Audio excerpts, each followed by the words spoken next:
All right, welcome back to another edition of the Supply Cheney podcast. I am your host, Nathan Cheney, and today we are talking with Dr. Brian Sauser from the University of North Texas, someone who has been in my sort of personal and professional orbit for a while, and been trying to get him on the podcast, kicking and streaming, and finally got him on today. And it's a real treat to be able to talk with him a little bit about his experience in supply chain management, a little bit in the engineering and maybe NASA world, but more importantly, what he's doing at the University of North Texas in the supply chain management program. So thank you so much for coming on today. And I'm looking forward to a great conversation. Oh, fantastic. I can't wait. So can you kind of start by just giving us a quick rundown of who you are, where you're from, where are your roots, and how did we get to this conversation we're having today? Yeah, I'm not sure anybody ever really picks a path in life and follows it. I think life kind of tells them where to go a little bit. But yeah, I grew up south of Houston. I grew up in League City, Texas, and so I'm a Texan by birth. I'm a Texan by how I was raised, and then I spent my undergraduate career at Texas A&M University and did a degree in agriculture development. I thought my path was going to be an agricultural experiment station agent. I really thought that's where I was going to go. And lo and behold, somewhere along the way, I ended up at NASA Johnson Space Center managing a research lab where I was the lab director for developing life support systems for exploration of space, particularly of Mars. And so I did that for a while, and that was a fun job. I mean, pretty interesting. And then I decided I wanted to get a master's, so I actually left Texas. That was my chance. I figured it was my chance to get out of Texas. I headed up to New Jersey. Did a master's in engineering at Rutgers. Great place to be. Again, continued to work in NASA research and life support systems and doing plant research. Then I stayed at Rutgers after I finished my master's and was actually the program administrator for a big NASA research center we had there at Rutgers. And then decided to get a PhD, started my PhD at Stevens Institute of Technology up in Hoboken, New Jersey, and did a PhD in management. And ultimately, during my PhD, I skirted down to Florida for a few years and worked at Kennedy Space Center in tech transfer and commercialization. Finished up my PhD and then ended up back in New Jersey, back at Stevens as a faculty in engineering. And so then I ended up in engineering because the engineering college needed somebody to teach project management. So here I was.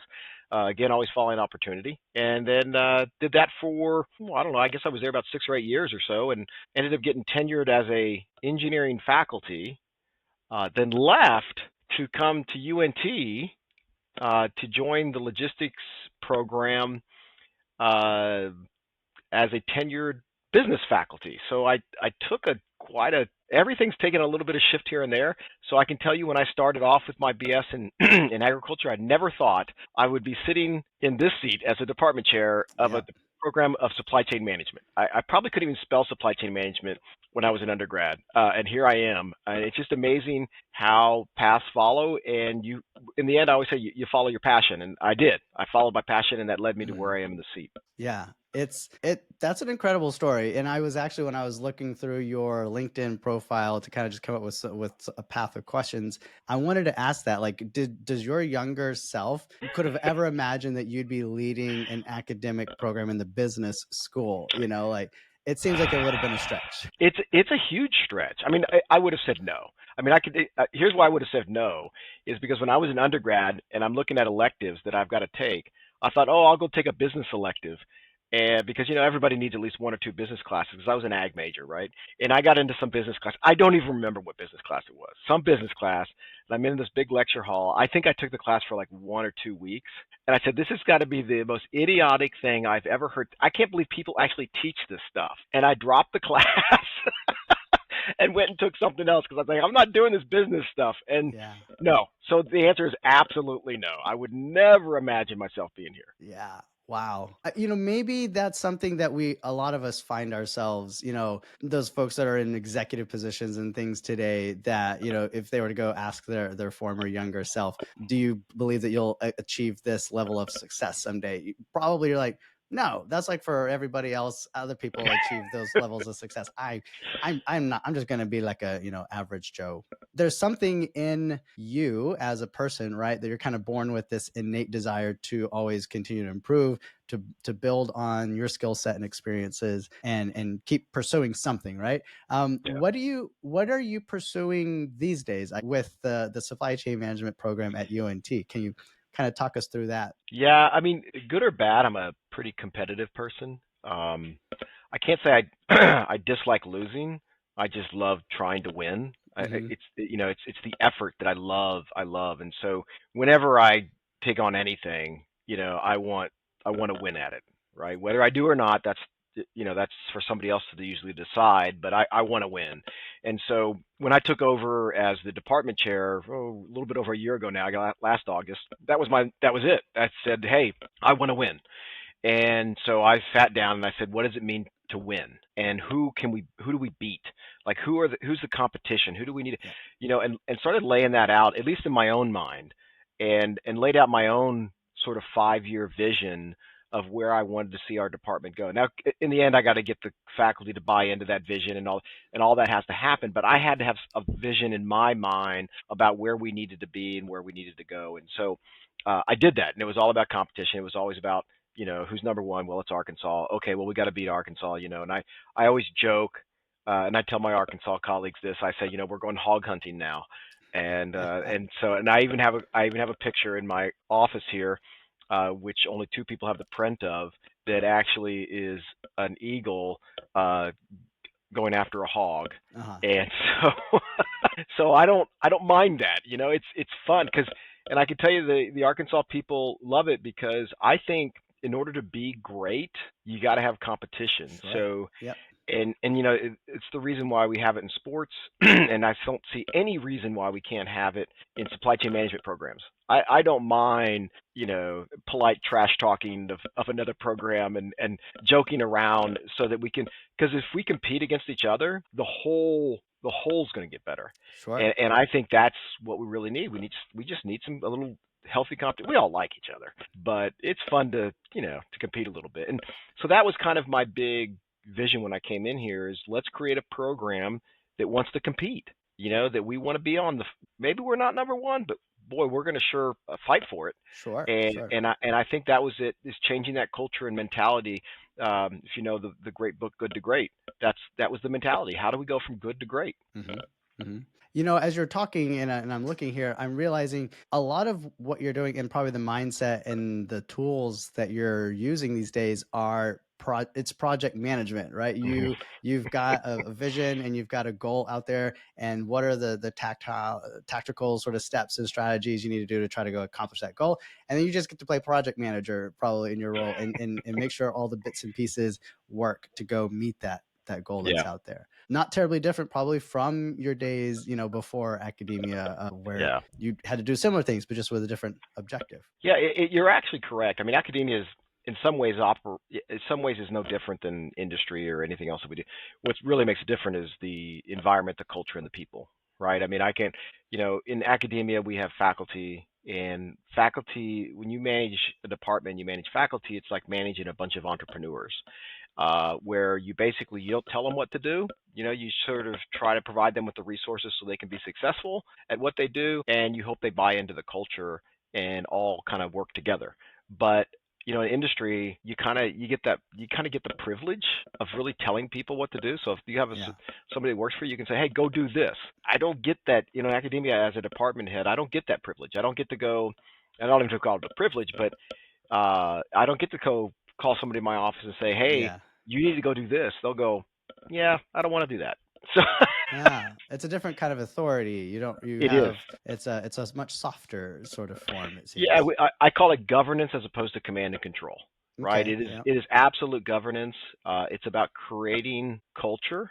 I mean, they'll tell you, culture eats strategy for lunch, all that kind of stuff. But Right. in academia, if you want to get people to do what you want them to do, you got to create the culture that people buy into and are willing to do it without being told. They just want to do it because that's what they find important. And so it's what would you call it? Being like a culture engineer kind of thing. That's kind of what you spend most of your time doing.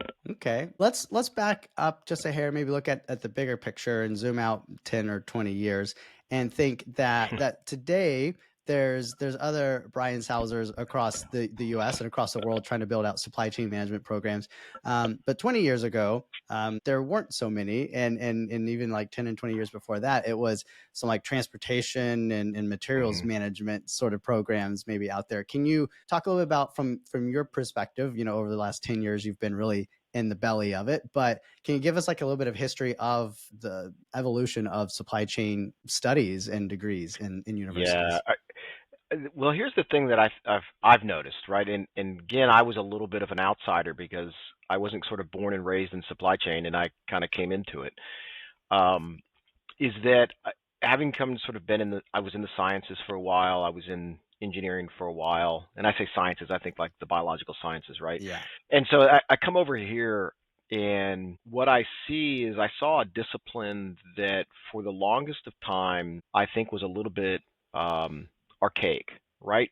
And I say archaic in that we thought of the discipline so much as loading things on trucks and trains Yeah. and boats and physically moving them and very clunky, very, you know, blue collar, just grunt type of a job, right? Supply Yeah. chain was sort of thought of, whether you use the word supply chain or logistics or transportation management, whatever you want to call it, but people did not think of it being a very sophisticated, well-paying Hmm. discipline.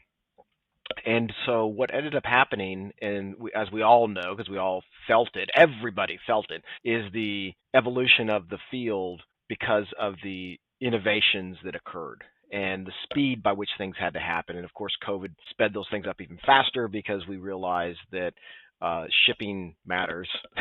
So Hmm.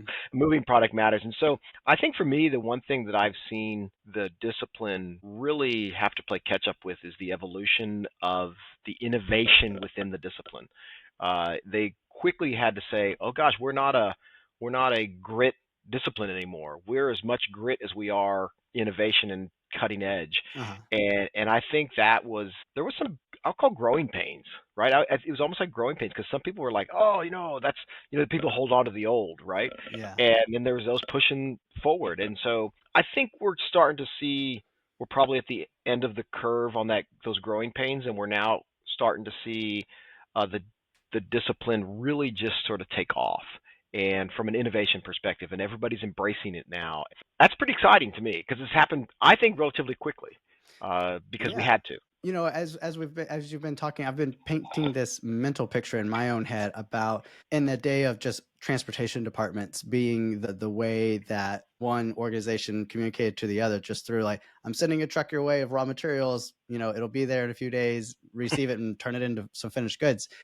It feels like maybe the concept of supply chain management has allowed people within this one organization to think what goes on 2 and 3 steps before me and what's going on 2 or 3 steps after me, Yeah. and having a much wider purview and sort of scope of what's in our control, and how much control do we want to exert on second and third and fourth levels or suppliers and the whole enchilada versus just I only care about the people feeding stuff into me and I only care about the people I'm feeding stuff out to. Yeah, that's a great point. And so let's go back, right, to the you look at supply chain and what we were taught long time ago, right? It's basically Mm-hmm. manufacturing, and then distribution and warehousing and the basic 4 or 5 blocks, right?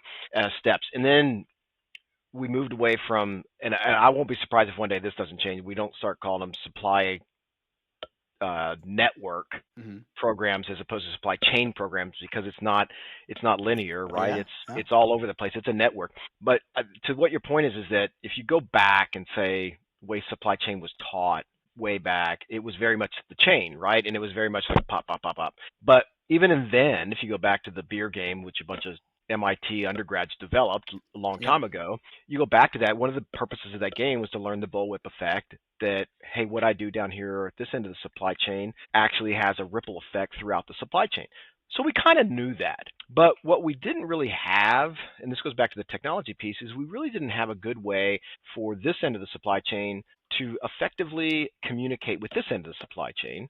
And then likewise, we lived in a world where people built their walls. This is my domain, and I'm going to worry about my domain because that's Yeah. all I can worry about. I don't care if you influence me or not. I'm worrying about my domain. And I think a couple things have happened over time. One is technology has allowed us, the innovations have allowed us to communicate and pass information very fluidly and very effectively through that chain or the network. And then likewise, this is a totally off the sort of the business side, but part of it is, and this is more psychological, is part of it's trust.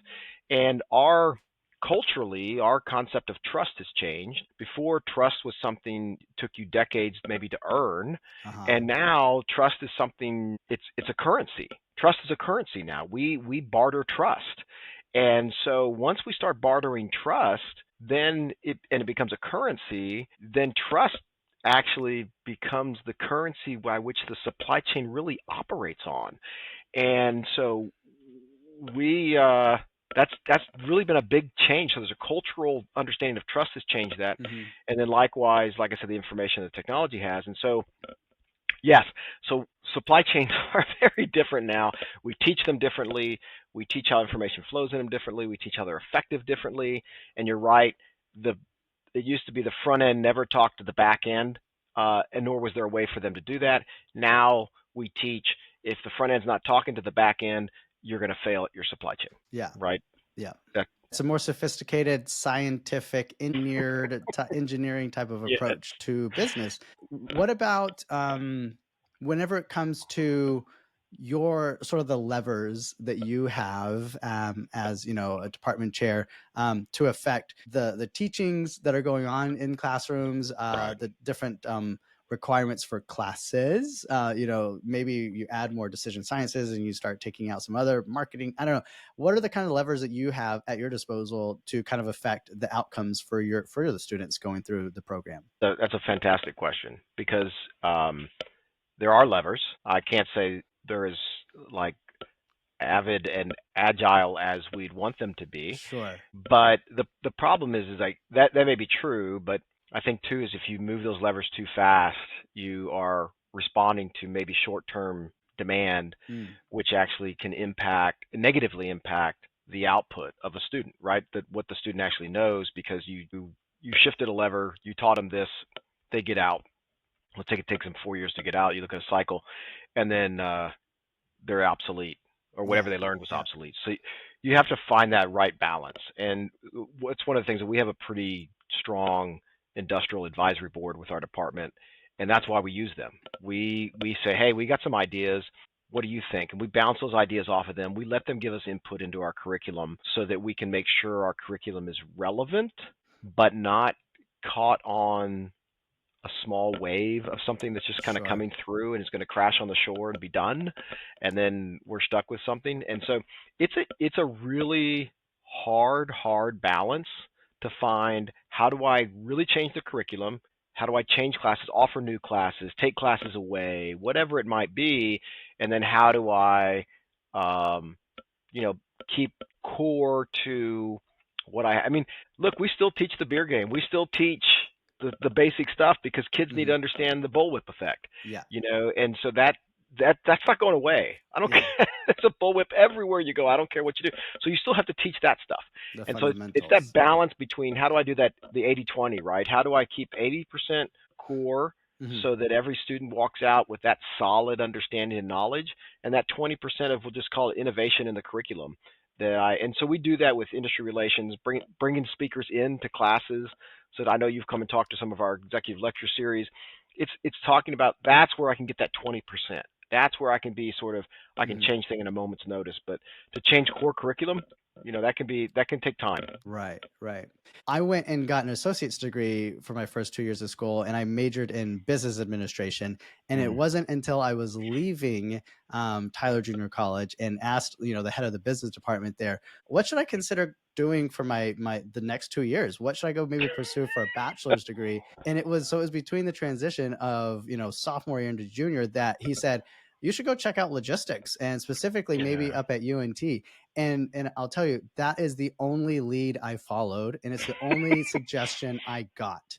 And so I went up to UNT, did like a little walk through campus sort of tour one day, talked to someone about logistics maybe, and signed up, and that was it. And it was one person in Tyler that basically put me on this trajectory that I've Yeah. been on, and I've had this really fulfilling sort of career out of it. What are some of the things that you have to kind of do to evangelize and advocate for supply chain, as you know, as an industry, as a career path? Like, what are some things that UNT does, and maybe guys every school, to try to go Yeah. out and say, hey, high school students, this is an attractive career field for you? Great question.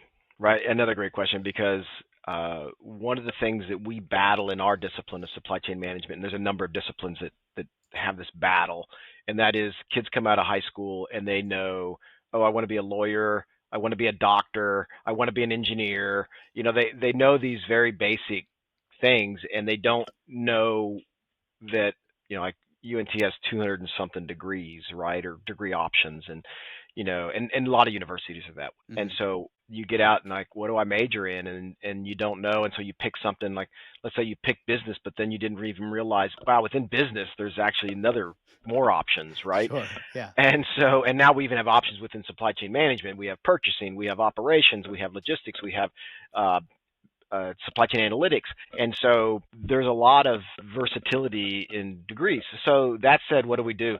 You know, part of it is, I wish I had a better answer for you, because we try our best to get content to the high schools so Yeah. that kids learn and know.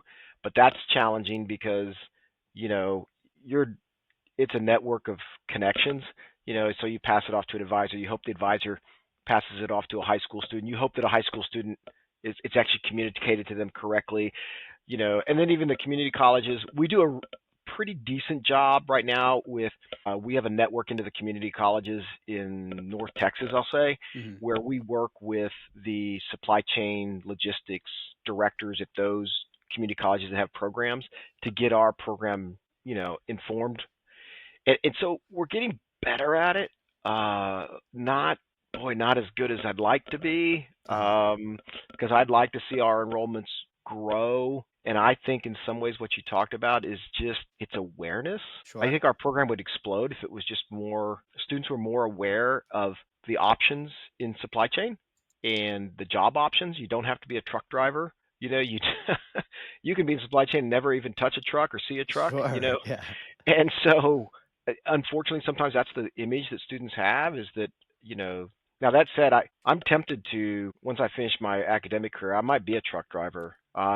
You know, I got a buddy that drives, and I'm going to do a ride along, I think, with him sometime cross country, because I Mm-hmm. just want to ride in a truck, and That's pretty experience cool. that. Yeah, and really go through and feel that. So my point is that, yeah, there needs to be a lot of awareness, and I think, again, going back to what you do with supply chain, going back to what other people are doing, in sort of the mass media of bringing awareness to supply chain, that it's not just a bunch of trucks, that it is science, it is engineering, it is everything else. It's biology, you know. So there's a lot to it, and I think if kids, I use that term as almost like a pronoun, right? If kids just understood the versatility of Yeah. job options Mm-hmm. and the pay, because in the end, everybody wants a job that's going to pay the bills so they can Right. have the car that they want and the house that they want. And so it's a good career path, a very good career path. That was a little bit of marketing. You know, we've talked a little bit about the course and curriculum. One thing that we haven't talked about is AI. And pretty much Hmm. every conversation I have with anybody, I've got to get their inputs on it. And I think AI may be that fleeting concept that crashes on the shore, or it could be a long-term thing. How is sort of AI being, you know, manifested and put into the Yeah. curriculum there in supply chain degree? So I think AI is awesome. Right now, I say I think AI is awesome, again, using AI as a pronoun, right? And that's what a lot of people have begun to use AI as, is a phrase that basically encompasses almost anything that happens on a computer. I mean, that's what it feels like now, right? Oh, I got on my computer and I searched on Google, I used AI. Yeah. And so, and I'm not saying that that's right or wrong. It's just that it's become this big, humongous umbrella. what I really think has been really awesome about it is our ability to process information quicker. Mm-hmm. Um, the problem that we have is, and this is where I think things are going to go, right? Is that, and where we're trying to teach our students, is to understand that yes, AI is great. Yes, AI is a valuable tool. Yes, it can do some wonderful things for you. But if you allow all of the I to be in AI and not in you, then you're going to start making some bad decisions, right? And so I did this really cool. I got to share this because I think this is a great place to share it. I did this really cool experiment in my class, and I went on to ChatGPT, a standard AI, Mm-hmm. tool, and I asked it to write a 300-word essay on what is the value of supply chain management. Okay, so of course it did it in whatever 2 to 5 seconds, sure. Mm-hmm. Then I went into my class and I gave everyone in my class a blue book. And so some people don't know what blue books are anymore, but back in my day, anything you did in a class that required you to write for an exam, you did in a blue book. It was just basically paper. So I gave all the students a blue book and I had them write an essay in 20 minutes on what is the value of supply chain management. So they had to hand write this Yeah. into the blue book. So then I took all the blue books and kind of there's my stack of blue books from the students.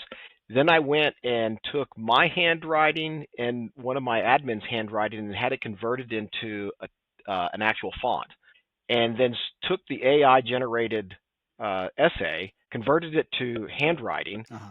superimposed it on a blue book. Then I get back to the class and I gave them one essay that was written by a student in their class and one essay written by AI, Mm-hmm.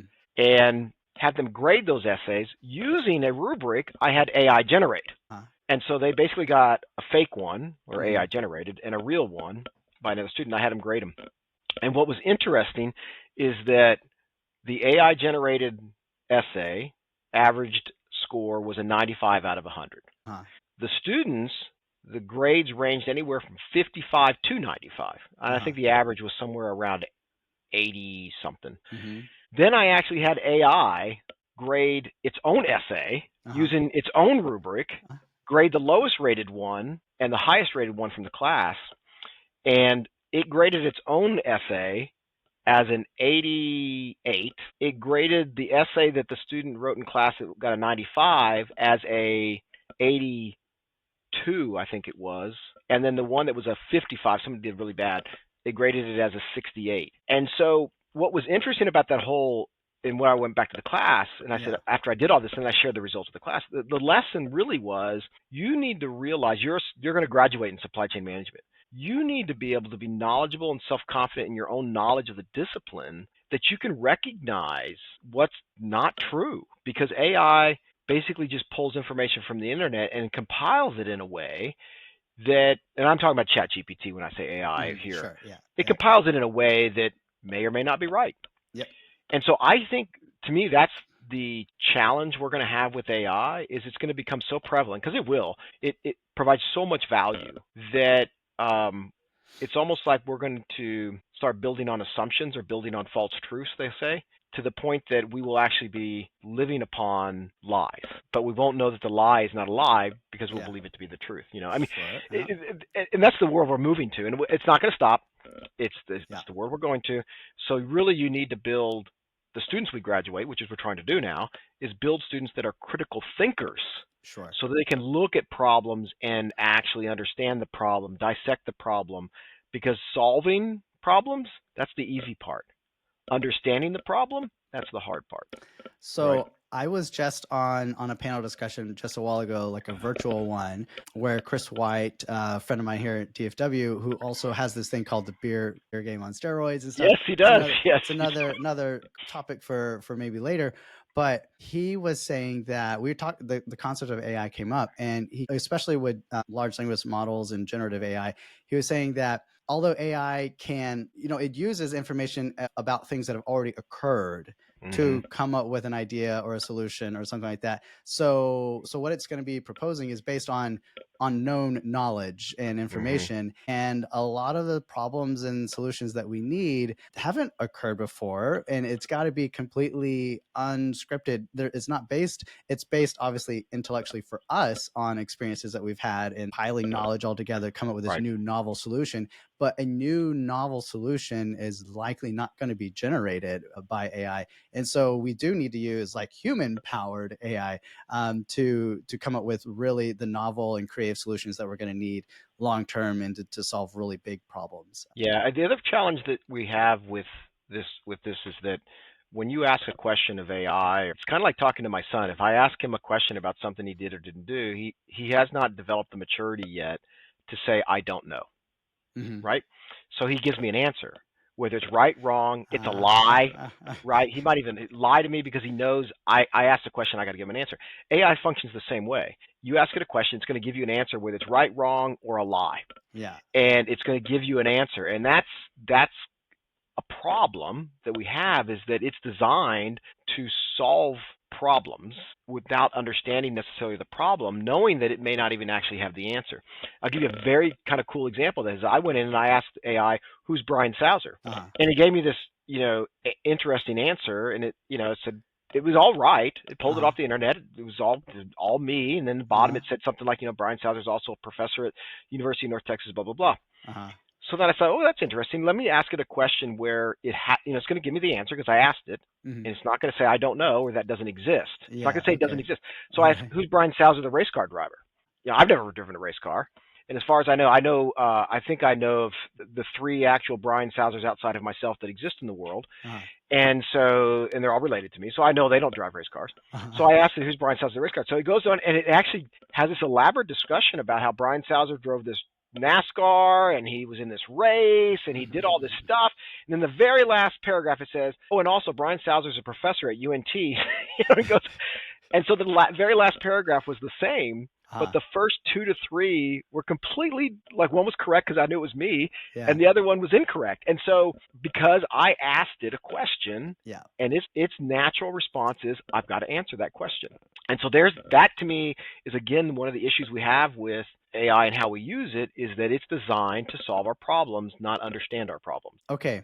I'm going to try to ask one last question on this AI topic and then we can hop off Yeah, that you go bus, ahead. which is, hopefully it's kind of like a yes, no kind of answer, maybe, is do you foresee there being a course in the curriculum that is something to the effect of AI and supply chain, AI and business decision? Like, do you think that's going to happen? Is that, are we going to commit to it that much that we'll have a course Uh, on some it? universities are doing something like that already. Okay. They're committing to that in some way. I mean, every university is committing to teaching AI somewhere, right? I mean, Hmm. we have AI classes in the College of Business now. They may not be in our specific, department. We have Okay. them. Got it. Okay. Engineering has them. They exist, right? Okay. Okay. Now, whether you say something's very specific AI in the supply chain, it's a few schools have started to do it. Whether it goes completely that far all the way across the board, maybe. Hmm. I will tell you though that our class, we have a class that was called e-logistics, Uh-huh. right? And it was Yep. just I took it. basically, yeah, you took that's right, you took it.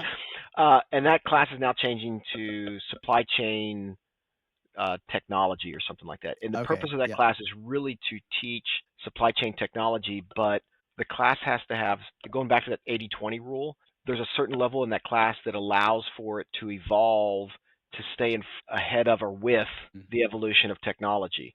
So that, yeah, we're teaching AI in that class. And so the class has some adaptability to a trend because, maybe a year from now, we're not saying the words AI, we're saying, Sure. I talked to one of my students recently. I said, um, we talked about blockchain, right? Yeah. Yeah. And Yeah. and blockchain was it still exists, the term still exists, but Sure. originally it came out of sort of Bitcoin, the Bitcoin world, and now people are starting to say they're not saying blockchain, they're saying like digital assurance or which is basically blockchain, Yeah. but it's a different term because I think blockchain has been associated with Bitcoin, and so Mm. Bitcoin's kind of doesn't have quite the positive connotation. Some people are like, Yeah. Bitcoin, Yeah. and so don't be surprised if AI kind of has the same thing, and so that's why I don't think you'll ever really. I don't think it's going to happen where you see AI in the supply chain, but you are going to see the content within Yep. those technology classes in supply chain, that's going to change, and it's going to have to. Because like I said from the very beginning, we started talking, the innovation in the supply chain is happening at a speed that we've never seen before, and now we're trying to catch up. And I think we're just now getting caught up a little bit, so where we can actually ride the wave as opposed to trying to catch up, paddle real fast to get our board on the wave. Yeah. That's spoken like someone who knows how to surf. I lived in Florida for a while. I did surf, but that's bass. That's bass. So. Well, so kind of just to wrap things up, if someone fast forwarded through all other 30 minutes of this conversation right to the very end, hoping that there was going to be like some really grand finale, like on the 4th of July fireworks show, what's kind of the thing you'd like to leave people after this conversation? Well, from a personal note, I'm going to tell you, find out what you love to do and do it. And just do it with passion. That's just a personal thing. That's the way my life has always been. As we started off the conversation, to go from agriculture to engineering to management to whatever, all the places I've gone, it's always been following what I want to do. I tell students all the time, get a degree and then do what you want. That's the bottom line. Most people don't end up doing what they got their degree in, and that's really it. For me, the other one, then the second thing on a professional perspective is what's happening in the supply chain now is just exciting. It's a very, very exciting time for supply chain, and I think that's going to be exciting for the next 10 years. What happens after that, I don't know. Like, you don't have a crystal ball? I don't have a crystal ball. I told my students about 30 years ago that there was going to be a day, well, it might have been 20 years ago. 20 years ago, I said there's going to be a day without Amazon, and they told me that was impossible. And I still believe that, right? Because I say that because we don't have Sears anymore. Yeah. And so, and there was a time when the Sears catalog, everybody thought there was never going to be a not a Sears. Well, we don't have Sears, and one day there will be no Amazon. It might happen after I'm dead, but my point is that things will evolve, evolution will happen, but right now in supply chain, it's a very, very exciting time, and everybody should be wanting to participate, as we all do, because I'm sure there's an Amazon package on my doorstep. Well, count me in to be on the supply chain bus with you. Yeah, I figured. I'll be on the supply chain bus. How about that? So. Fair enough. Okay. All right. Well, hey, thanks for coming on and sharing some of your time, your experience, your expertise with us. I'm sure that we'll be running into each other again soon sometime. But until then, again, just thanks for coming on today. Hey, my pleasure. Go Big Green.